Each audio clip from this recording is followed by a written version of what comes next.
जय माता दी मित्रों, आपके और आपके परिवार पर माता रानी की कृपा सदैव बनी रहे। आज हम पोपाबाई और धर्मराज जी की कथा का श्रवण करेंगे।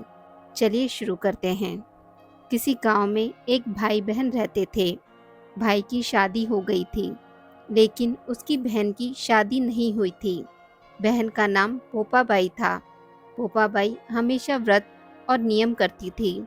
एक दिन उसके भाई भाभी ने उससे शादी के लिए कहा, तब उसने शादी के लिए मना कर दिया।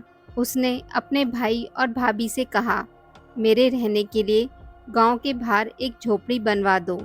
मैं उसी में रहकर अपना जीवन व्यतीत कर लूँगी।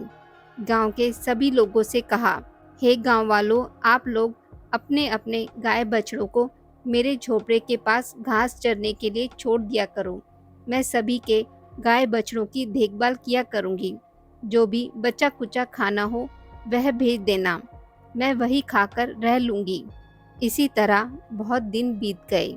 एक दिन उस देश का राजा शिकार खेलने जंगल को जा रहा था कि उसकी नज़र गांव के बाहर बने पोपाबाई के झोपड़े पर पड़ी।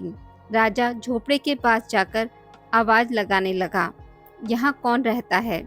जब कोई भी उत्तर नहीं मिला तो झोपड़े के दरवाजे को खटखटाने लगा। खटखटाने की आवाज़ सुनकर पोपाबाई ने अंदर से ही पूछा, बाहर कौन है? बार बार दरवाज़ा क्यों खटखटा रहे हो? क्या काम है?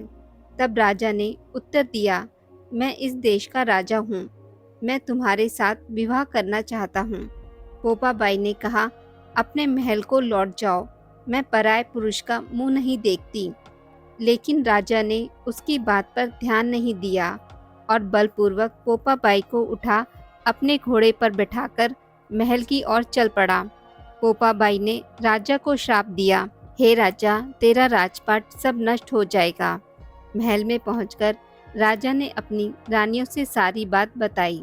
पूरी बात सुनकर रानियों ने राजा से अनुरोध किया कि पोपाबाई को सही सलामत उसकी झोपड़ी में छोड़ आएं। रानियों के कहे अनुसार राजा पोपाबाई को उसकी झोपड़ी पर छोड़ने चल पड़ा। रास्ते में पाप की नदी आई, जिसमें राजा डूब गया।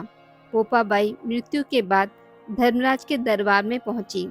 वहां धर्मराज ने उसे स्वर्ग का राज दिया। किसी गांव के एक सेठ सेठानी की मृत्यु हुई। वे दोनों मृत्यु लोक से स्वर्गलोक को आए, लेकिन स्वर्ग का दरवाजा बंद पड़ा था। उन दोनों ने धर्मराज जी से स्वर्ग का द्वार खोलने के लिए विनती की। तब धर्मराज जी ने कहा, इस पर पोपाबाई का राज है। सेठ सेठानी ने कहा, हम पोपाबाई को नहीं जानते। तब धर्मराज जी ने कहा कि मैं तुम दोनों को 7 दिन के लिए मृत्यु लोक में भेजता हूँ। वहाँ जाकर 8 खोपर से राई भरकर 5 कपड़ा ऊपर रखकर कहानी सुनना और उद्यापन करना। इस प्रकार कहना, राज है पोपाबाई का, लेखा लेगी राई राई का। बोलो पोपाबाई की जय। आज की इस वीडियो में बस इतना ही। मित्रों, अगर आपको मेरी वीडियोस पसंद आती हैं तो इसे लाइक और शेयर ज़रूर करें और पूजा पाठ से जुड़ी जानकारी के लिए मेरे चैनल को सब्सक्राइब करना ना भूलें। धन्यवाद।